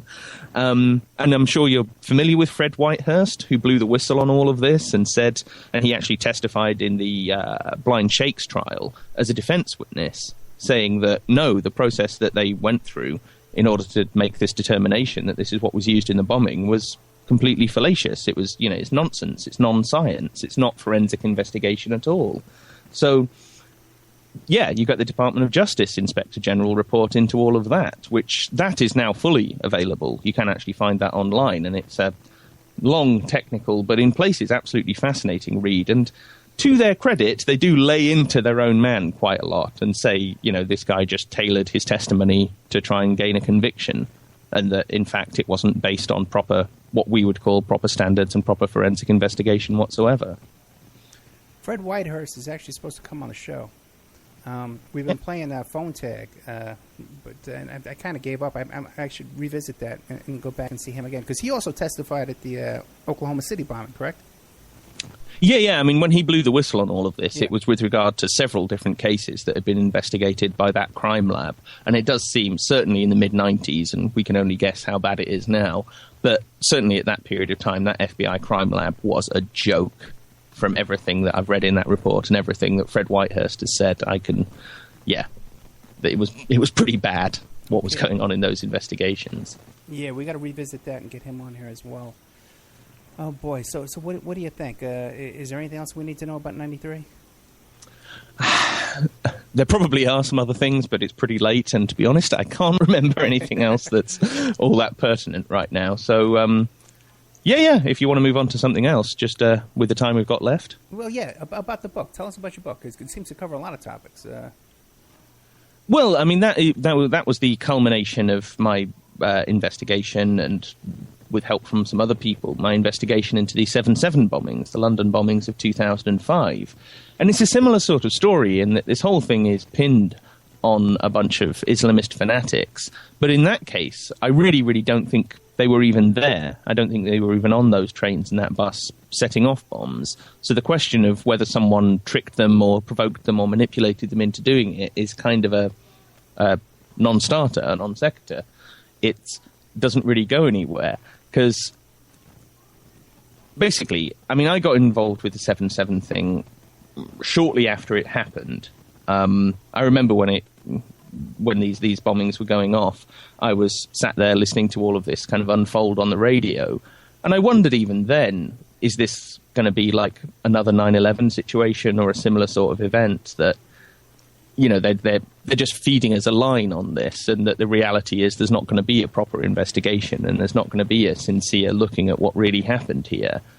And as time went on, that kind of became obvious that was happening with 7/7. And so I started getting in touch with people who were investigating it, the July 7th Truth Campaign and others. And this led to me making my first film in 2010 and then another film in 2011, because they had winter of 2010, start of 2011, they finally, 5-6 years after the bombings, held inquests to determine the deaths, how the people died, how these victims actually died. You know, British government moves quickly, as always. So a lot of more information came out at those inquests, so I made a second film in 2011. But even after I'd made that film, I felt there's more to this here that I didn't manage to cover in these films, and that I kind of just started all over again. I just started from the beginning of the case, the investigation again, and kind of ran through it all for another year, and felt there's enough here, certainly, for a book. And frankly, there isn't any book out there covering this stuff, and there kind of needs to be. So I sat down and wrote it and published it myself. And it is an examination of the 7/7 bombings from a lot of different angles, but it also does tie in some of the other stuff we've talked about, Gladio and so on, and even traces it going back all the way to the late 19th century with the anarchists, where you see a very similar sort of model of infiltration and provocation and manipulation being used to disrupt this movement that might otherwise have become a threat, and in doing so, help create the kind of circumstances that led to the creation of MI5 and the development of these secret police organizations in this country. And so this is a dynamic that it's been going on for centuries probably, but certainly decades, and over a century as I trace it back in the book. And I kind of used that as my model, if you like, for approaching 7/7, and I looked for similar sorts of characters in the background of that story. And you find them. Same thing again. There is, going back even before 9/11, the security services had their eyes on this guy called Martin McDade, who was running a Islamic bookshop up in Leeds, where 3 of these so-called suicide bombers were from. And he is a former British Special Forces soldier who worked in counter-terrorism in Northern Ireland when all of that was going on. In the late 1990s, he mysteriously converts to Islam and starts insisting everyone calls him Abdullah, and he sets up this bookshop and he starts running these camping trips out to the Lake District and what have you, where he's running these sort of military exercises, not with weapons or anything like that, but just getting people to run up and down with backpacks and do lots of press-ups and, trying to push people. And one of the guys who was on these trips said, that was the idea. It was, he wanted to push people. He wanted to see how far he could push them. He wanted to see what they were willing to do and what they could be made to do. And you start to get the impression this guy's working for MI5 or something. He's there. He's not there recruiting as a radical Islamist. He's there trying to find some people to be set up. And as the story progresses, you also tie in, there's another guy in Britain, but there's also an American guy called Mohammed Junaid Babar, who I did a very lengthy investigation and published a whole load of documents that I'd compiled from different places on him. And he's another one of these very, very strange characters who, well, just briefly, Junaid Babar's mother was in the World Trade Center on 9/11. He was Pakistani, but he grew up in New York. And his mother was in the World Trade Center. She narrowly escapes being killed. For some reason, this makes young Mohammed Junaid decide to join Al-Qaeda. Despite being told, Al-Qaeda's just nearly killed your mother, he goes, oh, well, this seems like something I want to be part of. So in late 2001, he flies off to Pakistan. He gets a job with the Pakistani government, at least for a year or so, and gets involved with Islamist gangs in Pakistan. For a couple of years, 2003, 2004, he's running a training camp there that involves explosives and weapons training and really, serious stuff. Virtually everyone who passed through that camp in those 2 years later ends up in a trial facing terrorism charges. The only people who didn't, pretty much, ended up being blamed for 7/7. So I think Junaid Babar was some sort of entrapment operative, because he himself, in early 2004, flies back to the United States. He isn't arrested when he lands, even though they must have known about this guy. I mean, this is a guy who'd been on TV ranting and raving and saying he was going to kill Americans if they entered into Pakistan and things like this. So they knew who he was. There is no reason for them to have not known who he was. But he isn't arrested when he returns to the United States. About a month later, the FBI approach him outside his house. They just walk up to him on the street, and he instantly flips. He instantly becomes a cooperator and starts telling them everything he knows and telling them about every single person who passed through this training camp he was running. And he ends up serving maybe 4 years in prison, and then it all gets commuted to time served, and he's now a free man. He's now, I assume, wandering around somewhere in New York, completely free. Meanwhile, virtually everyone that he trained and virtually everyone that he, put through his training camp is still in prison. 10, 20, 30-year sentences. So you've got to wonder, again, with this guy, is he some kind of secret agent? Is he some kind of entrapment operative? And that was the whole point of everything he was doing in Pakistan for those 3-4 years. Amazing. I know I'm throwing a lot of stuff at you, Ed, no. But I mean, seriously, these people are everywhere. In the background of virtually every major terrorist plot you can think of, there is 1 or 2 or 3 people like this. And that can't be a coincidence. This isn't just some, whoops-a-daisy, our agents sometimes, go off the reservation and start doing things they shouldn't. This has got to be some kind of long-term strategy, or at least a strategy that has survived for a long time and that keeps being used by new generations of spooks, new generations of CIA, MI5, whoever. Because it's not going to stop, I don't think, unless we find some way to confront it. And so I guess that was part of the point in writing the book, was to confront it in the only way that I knew how, was to try and intellectually confront this, because I'm not one of these people who's going to get angry and go, shoot up the MI5 building. Right. I don't think that would accomplish anything. I don't really think it'd be a good idea at all. Aside from the moral question, I just, strategically, it's idiotic to do things like that, really. So what could I do about this? Well, I could, try and confront them intellectually by doing the best investigation I could and publishing it as freely and widely available as is available to me, is possible to me. So that's kind of what the book was. And the videos are free, though. Oh, yeah. Well, I mean, you can download the book for free. You have to pay for the paperback, obviously, because I'm not rich. I can't afford to just give away paperbacks much as I'd love to be able to. Well, but you should, the films in the book you can download for free if you want. You should consider putting the videos up on Amazon. You self-publish them on Amazon just like you do with the book.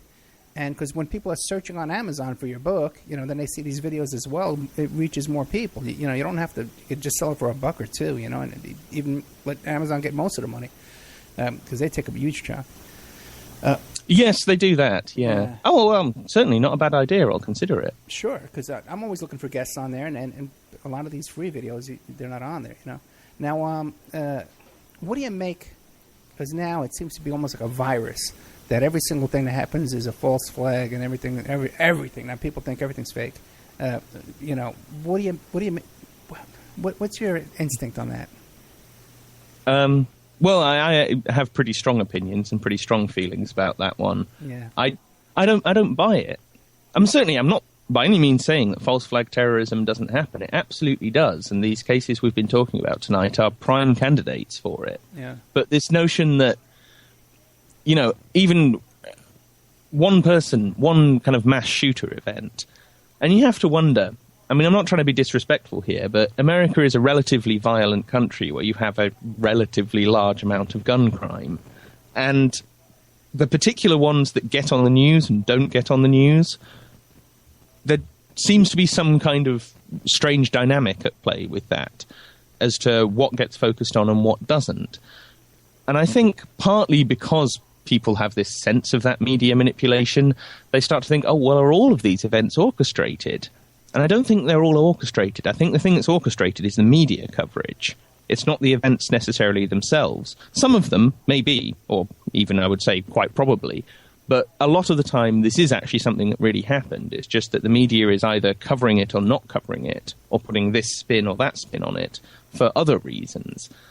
The notion of just that it's all fake and that none of these people died, I find it repugnant, to be honest. I have a lot of trouble with that idea because I just feel that on the outside chance that that's true, what's the point in even saying it? What does it accomplish? Whereas the vast majority of the probability says to me that's not true, those people did actually die. In which case you're sat there denying that some people were killed? What kind of person does that make you? What kind of response is that to a tragic event? Is to say, oh, well, I don't think those kids ever even existed. Can you prove to me that they did? And I'm thinking, well, you know what? If that's your initial reaction, no, I'll probably never be able to prove to your satisfaction that those people really existed and that those people were really killed. Because if that's your response to things, then what kind of evidence would persuade you otherwise? I think it's a worrying point for us to have got to with this, where people they're not just going to disbelieve the spin, they're not just going to disbelieve hype, they're not just going to disbelieve obvious deceptions, they're actually just going to disbelieve the whole thing. They're just going to think, oh, well, if it's on the news, it's all untrue. Every last element of what they're saying is untrue, and therefore, like I say, that these, none of these people ever existed. And particularly with Sandy Hook, that's where it really bothers me, because you're talking about kids. You're talking about kids being brutally slaughtered. And maybe they weren't killed by Adam Lanza. I don't know. It's not one I have a firm opinion on that score. But if they weren't, then there's nothing to be accomplished by saying, oh, they never existed. Whereas there is something to be accomplished by saying, maybe someone else killed them, and shouldn't we be trying to find them? That's a valuable thing to be doing. But just this, it's like wanting to escape. I think there's an element of escapism there. To just say, oh, well, it's all fake, it just didn't happen. Means you don't have to worry about it. Means you don't have to take any responsibility. It means you don't have to come up with a mature, intelligent response and say, well, if our government is actually doing these things, what are we going to do about it? It's much easier to just say, oh, well, it never actually happened, so therefore I don't have to do anything. There's no responsibility on me. I think that's my take anyway. I'm rambling now. No, you're not rambling at all. And I appreciate every single word that's come out of your mouth. And it almost seems like, too, like that some of these so-called investigators and researchers that are doing the work to expose what's going on and that prove that everything's a false flag are almost falling prey to the PSYOP. They're almost part of it. They're almost the greatest victim of it. And their zeal to expose things, and really there has to be periphery people on these cases that have no idea whether it's fake or not, and now they're getting phone calls and emails, and they're being chased around the country. You know? And people who did lose nieces and nephews at these events, you know, and now they're being contacted and told, oh, you know. And that's the thing. It's like we talked about this on Disinfo Wars. It's the ethics of this thing. Right. It's like, by all means, investigate these things. By all means, challenge the government. By all means, disbelieve in what the authorities are trying to sell you. I have no problem with any of that at all. But when that crosses over into denying that people ever existed and phoning up their relatives and harassing them, that's a line that we should not cross. If we're doing that, then we really are no better than the tabloid media. And what's the point in us doing this if we're not going to be better than the tabloid media? Really. So true. And some of these people are talented. They have talent in research. They have talent in investigating. But we have to have, like you said, a decency, and we have to be responsible in what we're uncovering and what we're reporting. Well, if we're going to take on that responsibility, then let's take on that responsibility and do it right. And if you're not, and if you don't want to have that responsibility and you don't, care about any of that, okay, I'm not really going to say that you have to, but I'd rather you just kind of walked away from this area because, frankly, you're poisoning it for the rest of us. So true. And you're so true. They're making the rest of us look crazy, you know? And now we got this whole other element with the flat Earth and the two suns and the moon is fake and all this just bizarre... anyway. I kind of like the moon is fake idea. Really, it's like, someone's been reading too much sci-fi, basically, is what that comes down to. You have to admit, wait, the moon looks exactly like Jackie Gleason. Now, there's something up with that. Now, that's one I'm willing to take a look at, because that's way too much of a coincidence. My friend Tom, I'm glad you enjoyed the show, man. I really enjoyed this, and I really respect your work. Toward the end of the show, though, what do you have coming up? What are you working on? What can we expect from you? Well, I mean, I'm still continuing with what I'm doing. We're still doing work on these documents we got from the Pentagon's Entertainment Liaison Office. They're like entertainment propaganda office, because we got over 1,500 pages of reports of what they've been doing in recent years. So there's still a lot of things that we're working on in terms of trying to figure out what we've even got there and how we can get some of this information out into different forums. Me and Pierce, who you're going to be talking to tomorrow, I think, we are slowly but surely planning the second season of our CIA and Hollywood series, which is shaping up very well. It's shaping up very interestingly. I think that's going to be, it's going to be probably better than the first season was, and we were both quite happy with the first season. So going to be looking at a whole bunch of films with that and a whole bunch of interesting CIA characters, again, lurking in the shadows of the Hollywood entertainment industry on that score, and just continuing with my podcasts. I mean, I'll still be doing Disinfo Wars at Boiling Frogs Post. There is some other stuff perhaps in the works over there, and on spyculture.com and with Clandestine, my podcast for Spy Culture, that will be continuing. I am actually my next episode for that should be on the whole Marilyn Monroe thing, which you covered relatively recently with Jay Margolis and I can't remember the other guy's name, Rob Buskin, something like that. Excellent episode, and I read Donald Wolfe's book, which is broadly, in broad terms, is the same sort of thing that they were talking about. It's the same explanation of her murder. So I'll be doing an episode on that soon, where I'll offer a slightly different perspective to what Jay offered on your show, but very, very along very similar lines. And it's all continuing. It's all still coming. Very good. Especially your Hollywood. What is it called? Hollywood and the CIA. The CIA and Hollywood. Yeah. CIA and Hollywood. Yeah, I'd love to have you back on during the daytime. We can record something, so you don't have to stay up all night. Because I know it's like 3:00 in the morning over there now. It is now 3 a.m., yeah. All right, my friend. Thank you so much, man. I really enjoyed it. The chat room, everybody's loving this, man. Everybody really loves it. So thank you so much for coming on. Really. Well, thank you, Ed. It's been an absolute pleasure talking to you. It really has. I have thoroughly enjoyed this. No, me too, yeah. And this is real investigation, real thorough work, man. Details. The guy has everything off the tip of his tongue. So I really appreciate that, my friend. Tom Secker, the author of Secret Spies 77, SpyCulture.com is his website, and Clandestine is his other website, my friend, right? No. Clandestine is the name of my podcast for SpyCulture.com. Gotcha. And also on the Bowling Frog. He's also... I'm also over there. Tom, thank you so much. I'll say goodnight, okay? Thanks, Ed. Cheers. Thank you, sir. Okay, that was Tom Secker. Great guy. What I'm going to do is now, guys, we restart Spreaker. And also, too, we're already over time. We have to drop PSN. Say goodnight to PSN. We'll see you next week. Get over there. Good night, PSN. Okay, I'm going to restart Spreaker now. And we're going to let me make sure I got the right one here. And turn on PSN. I should have a producer does all this for me. Let's stop that. Stop. Boop, boop, boop, boop. Okay, we're still on Awake Radio. WakeRadio.us. WakeRadio.us. Scottish Sovereigns on the Land, all those stations. I don't think we've been on Shaz's for a while. I think I don't have the encoders here set up correctly, so we're not on there. I'm going to be coming back in a little while. We'll take some phone calls. But first, before we take calls, what I want to talk about is the, what do you call it, the Ashley Madison hack, that whole story there. So good night, guys. I'm going to restart Spreaker right now.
Trump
Issue, and that is the economy and the cost of living in this country.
As you know,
many economists